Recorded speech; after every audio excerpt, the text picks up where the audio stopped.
సోదర ఈరోజు సెప్టెంబర్ 12 మధ్యాహ్న టైంలో అంటే 3 గంటల సమయంలో కామ్రేడ్ సిపిఐఎం పార్టీ అఖిల భారత ప్రధాన కార్యదర్శి గారు బాధ్యతలో ఉండి చనిపోవడం అనేది మన పార్టీలో ఇది ప్రథమని నేను అనుకుంటున్నా. నాకున్న ఎక్స్పీరియన్స్ ప్రకారంగా ఈ కామ్రేడు సీతారాం యేచూరి అంటే ఆయన చాలా ఎస్ఎఫ్ఐ క్లాసులల్లో నేను 1995 జూన్ 1 నాడు విశాఖపట్నం ఆంధ్ర యూనివర్సిటీలో రాష్ట్ర వ్యాప్తంగా ఉన్నటువంటి ముఖ్యమైన డెలిగేషన్ సంబంధించింది ఈ క్లాసులు అయితే అక్కడికి వెళ్ళిన సీతారాం యేచూరి గారు జాతీయ అంతర్జాతీయకు సంబంధించిన క్లాసులు బోధించేవాడు. ఆయన క్లాసులు చెప్పుకుంటా ఒక్కోసారి మధ్యలో సిగరెట్ స్మోకింగ్ చేసే వ్యక్తి. చాలామంది మీరు క్లాసులు చెప్పేటోళ్ళు, మీరు టీచర్గా ఉన్నోళ్ళు, మీరు ఒక లీడరు, ఇట్లా సిగరెట్లు తాగితే బాగుండదు అని చెప్పి చాలామంది అడగడం, ప్రశ్నలు వేయడం జరిగింది. ఆయన దానికి ఏం చెప్తున్నాడంటే అదే ప్రశ్నని మాకినేని బసప్పు నేను కూడా అడిగిరట. ఆయన ఒక చిన్న సామెత చెప్తాడు. అప్పుడు ఏం చెప్తాడంటే, ఒక ఆవు ఉంటుంది, ఆవు పేడ ఇస్తుంది, మూత్రం పోస్తుంది, పాలు ఇస్తుంది. మనకు కావాల్సింది ఏంటంటే పాలు తీసుకుంటాం, కాగబెడతాం, పెరుగు, మనకు సంబంధించినటువంటి ఆహారానికి సంబంధించి తీసుకుంటాం. ఆ మిగిలినవి తీసుకోం కదా. నాలో ఉన్న మంచిని మీరు స్వీకరించండి, నాలో ఉన్న చెడు ఉంటే మాత్రం మీరు స్వీకరించకండి, సారీ చెప్తున్నా అని చెప్పి 90 ఏళ్ళ సీతారాం యేచూరి గారు క్లాస్ చెప్పుకుంటా ఆ విషయం చెప్పడం జరిగింది. ఆయన అసలు యాక్చువల్గా ఏంటంటే వాళ్ళ ఒక ఉన్నతమైన కుటుంబం. వాళ్ళ అమ్మ తండ్రి హైకోర్టులో జడ్జిగా ఉండే, వాళ్ళు మద్రాసు సంబంధించింది. అప్పుడు ఉమ్మడి ఆంధ్రప్రదేశ్ ఉన్నప్పుడు మన ప్రాంతం అంతా, అక్కడ ఆంధ్ర ప్రాంతం అంతా మద్రాసు కింద ఉండే. వాళ్ళు హైదరాబాద్కి షిఫ్ట్ అయ్యి వాళ్ళ ఫాదరు, వాళ్ళ నాయనగారు ఉద్యోగమే, వాళ్ళ మదరు, వాళ్ళ అమ్మ ఉద్యోగమే. వాళ్ళంతా ఉన్నతమైన కుటుంబం.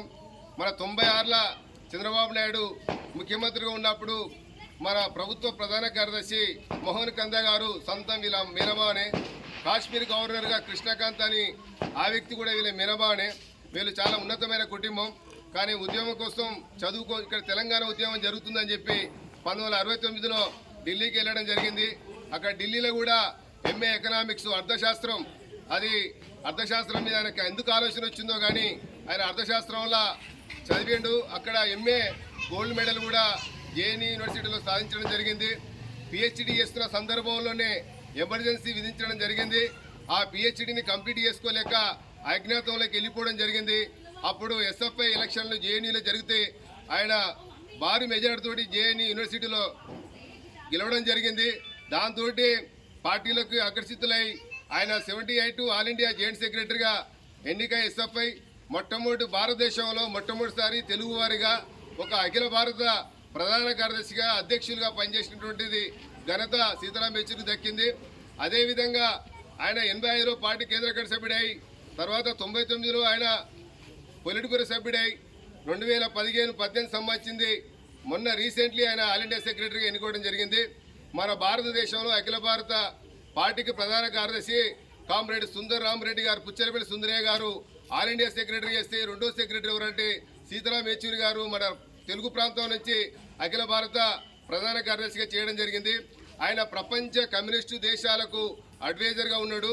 నేపాల్ దేశంలో కూడా సంక్షోభం కూడా మావోయిస్టులతో చర్చలు చేసి అక్కడ సఖ్యతను కుదిరించి, అదేవిధంగా క్యూబాలో కూడా ఫెడరల్ కాస్ట్రోతో కూడా జరిగింది. అదేవిధంగా అంటే చాలామంది ఉన్నతమైన వ్యక్తులతోటి ఈయన సంబంధాలు కానీ, పరిచయాలు కానీ, రష్యా కానీ, చైనా కానీ, సోషలిస్ట్ దేశాలు ఎక్కడెక్కడైతే ఉన్నాయో అన్ని దేశాలకు మీటింగ్లకు మన ఇండియా నుంచి మాత్రం ప్రతినిధిగా వెళ్ళడం జరిగింది.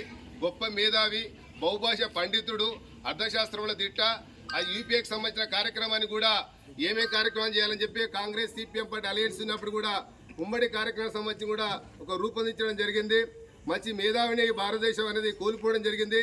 పార్టీలకు అతీతంగా అందరూ కూడా ఒక మేధావిగా చూస్తారని ఆయన చనిపోవడం భారతదేశంలో ప్రజా ఉద్యమాలకు, అనేక రకాల సమస్యలకు తీరని లోటని, అది వస్తున్న సమస్యలను ఎదుర్కోవడానికి ఆయన యొక్క పత్రికకు అనేక రకాలుగా వ్యాసాలు అందించారు.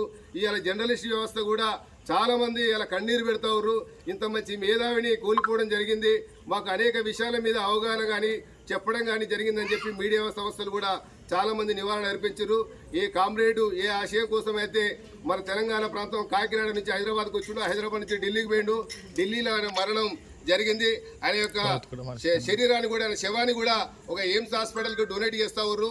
వాళ్ళు కూడా అంత్యక్రియలకు ఆయన శరీరానికి సంబంధించిన మొత్తం కంప్లీట్గా చేయడం జరుగుతుంది కామ్రేడ్. అది ఈ కామ్రేడ్ ఉన్నత ఆయన సంపాదించాలంటే 1000 కోట్ల అధిపతి. కానీ ఎక్కడ కూడా డబ్బుల కోసం లాలించబడకుండా ఒక నిబద్ధతగా సిపిఎం పార్టీ సిద్ధాంతానికి ఆకర్షితులై పెద్ద పెద్ద సీనియర్ నాయకుల ముంగట కూడా ఈయన చిన్న వయసులో ఉండి కూడా ఉన్నతమైన స్థానానికి పోయిన సీతారాం యేచూరి గారు మన పార్లమెంట్ ఎలక్షన్లో కూడా భువనగిరికి రావడం జరిగింది, సందేశం ఇవ్వడం జరిగింది. రావినారాయణ రెడ్డి పుట్టిన గడ్డ అని చెప్పి కూడా చాలా విషయాలు మాట్లాడడం జరిగింది. ఆ కామ్రేడు చూస్తుండగానే అనారోగ్యం కారణం వల్ల చనిపోవడం అనేది బాధను కలిగిస్తుంది.